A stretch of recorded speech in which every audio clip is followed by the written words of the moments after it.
Hello friends, I hope you've enjoyed a lovely summer, and even if your vacation plans haven't gone as you liked, or maybe if you've not even been able to leave the house much at all, I hope you've at least been able to read a good book or two. As we reach mid-August, I've come to the realization that I've still got a lot of summer reading left to get through, and not a lot of time before the leap to chilly, spooky autumnal titles. So I thought I might share my reading plans and priorities for over the next month or so.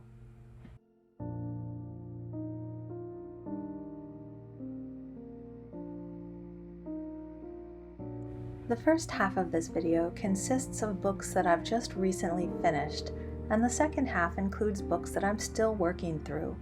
For the most part, I've read at least a few pages into every book mentioned here today. Before I get into it, I thought I'd mention how in my last video detailing my winter book stack, I discussed a few reading habits I developed over the years. One of these is how I hang on to the cards that friends send me, or the little bits of postcard-sized art that artists tuck into the packages that I receive from them. These make excellent bookmarks, and I've included some of my favorites scattered throughout the video today.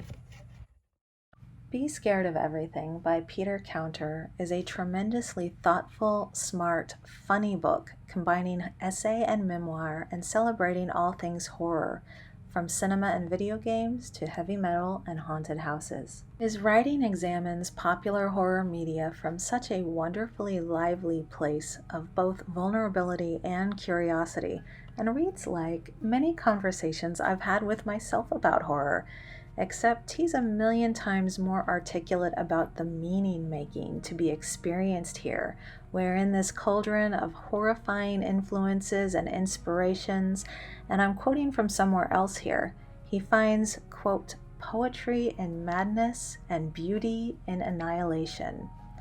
I've been reading this book a little spooky snippet at a time every morning to get my day started with this very excellent, scary energy.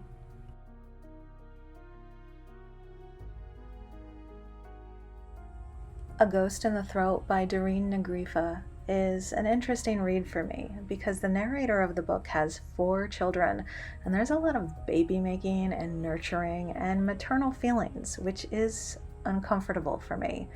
So it's been interesting to sit with that. I guess you could say the book is about a poet who becomes obsessed with another poet across time. But there's also a lot of visceral baby stuff. And also a lot of daily ritual involving homemaking. The latter thing is definitely more relatable than the former, but I think to experience this book, you've got to be all in with all of it. So I'm trying. Things Have Gotten Worse Since We Last Spoke by Eric LaRocca. Oof. I saw this book mentioned all over Twitter for the better part of a week a few months ago, and I thought, okay, sure, why not? I had some reservations as the title reminded me a bit of I'm Thinking of Ending Things by Ian Reid, a book which I wanted to throw into the ocean after I read it. My review for that one, such as it is, can be found in a link that I'll leave in the description box. Thankfully, these books are nothing alike. Not so thankfully, I did not really enjoy Things Have Gotten Worse Since We Last Spoke.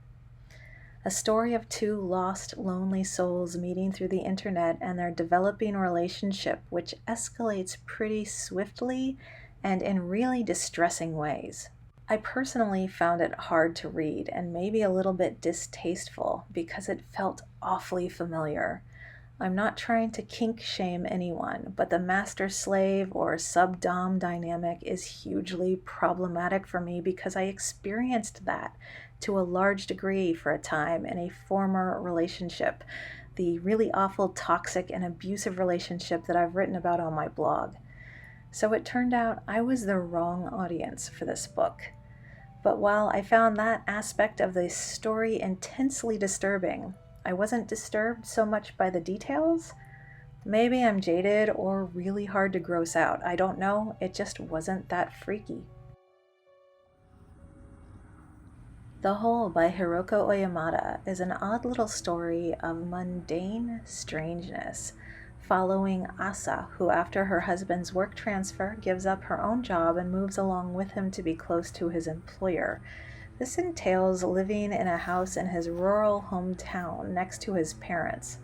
Both the town and the parents are very strange in unsettling, dreamlike ways, and Asa spends a sticky, aimless summer bored and adrift and trying to figure out this weird little place and its equally weird inhabitants.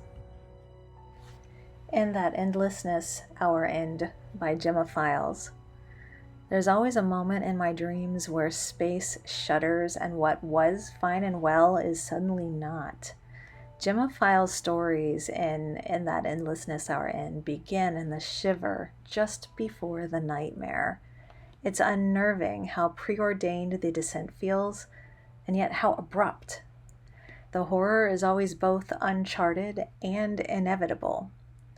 Her writing feels like some of the best Reddit no-sleep narratives in their eerie inventiveness and their proximity to real life, but with a precision of language and astonishing detail that comes from someone whose imagination has been guiding her hand for an impressive amount of time and knows exactly how to take those things that frighten her and unleash them on us.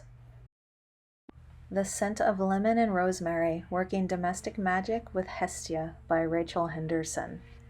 Last month I was visiting my sister and I found this book on the shelf. I was sort of shocked because I have been looking for something like this for many, many years. Hestia, the Greek goddess of the hearth and domesticity and family, is really the only deity I've ever felt any kinship toward or with.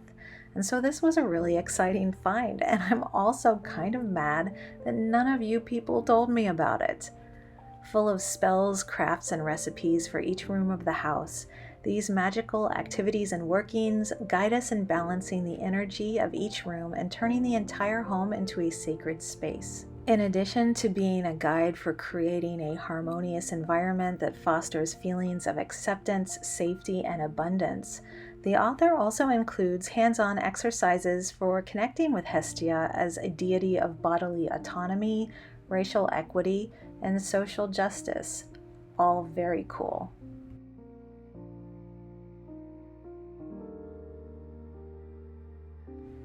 I only just started Scream, Chilling Adventures in the Science of Fear by Magick a few days ago, but I was already grinning like an idiot by the end of the first page. Magick is a sociologist who studies fear and travels the world experiencing the wide range of how fear can present itself. Structured around a series of experiments and experiences that spanned 2 years, Kerr explores some of the scariest places on the planet: haunted houses, death-defying roller coasters, abandoned prisons, to answer questions of what we can learn from scaring ourselves. How do we engage with scary things and thrilling material? Why do we sometimes perceive ourselves to be in greater danger than we are? And why are we seeking out fearful content and experiences in record numbers? If I know anything from my years of consuming ghostly and horror-related content, I am certain that fear and joy and glee can absolutely coexist, and I'm looking forward to learning from this book why that is and how it all works. Cursed Bunny by Bora Chung. I hadn't previously heard of this Korean author before, but obviously when I saw this gorgeously lurid book cover, I couldn't resist it. These are bizarre and distasteful, strange and sickening, uneasy, queasy little tales, but maybe because of the translation, they're written in this wry, remote sort of tone, and this somehow makes them a little bit easier to stomach. A blend between magical realism, horror, and science fiction. In the head, a woman is tormented by a creature that keeps appearing in her toilet bowl. In the embodiment, a woman somehow gets pregnant just from taking the pill too long. In my winter reading video, I talked about the liminal dread and unidentifiable weirdness of the stories in Amparo de Vella's The Chair. If you liked that one, I think you'll enjoy Cursed Bunny as well. Censor by Junji Ito. Okay, I'll be honest with you. I have no idea what this is about, and I don't care. It's Junji Ito, and anything this talented horror manga artist creates, I'm always gonna need it for my shelf. It's described as a grand cosmic horror tale in which a mysterious woman has her way with the world. And friends, I don't know what that means, but that's enough for me. And finally, because I'm a weirdo contrarian, my version of Hot Girl Summer was going to include a stack of vintage gothic romances for an overwrought plot girl summer. June and July and now August has gotten away from me, and so I think it necessary and maybe even more appropriate to have an enthralled woolen shawl lady fall.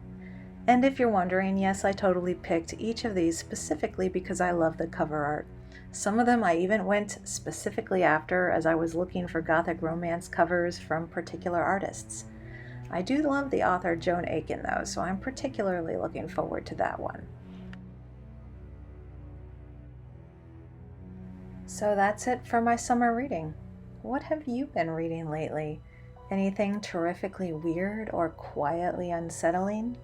As always, please share all about it in the comments and give this video a like if you heard about anything today that interested you or that you might like to read for yourself.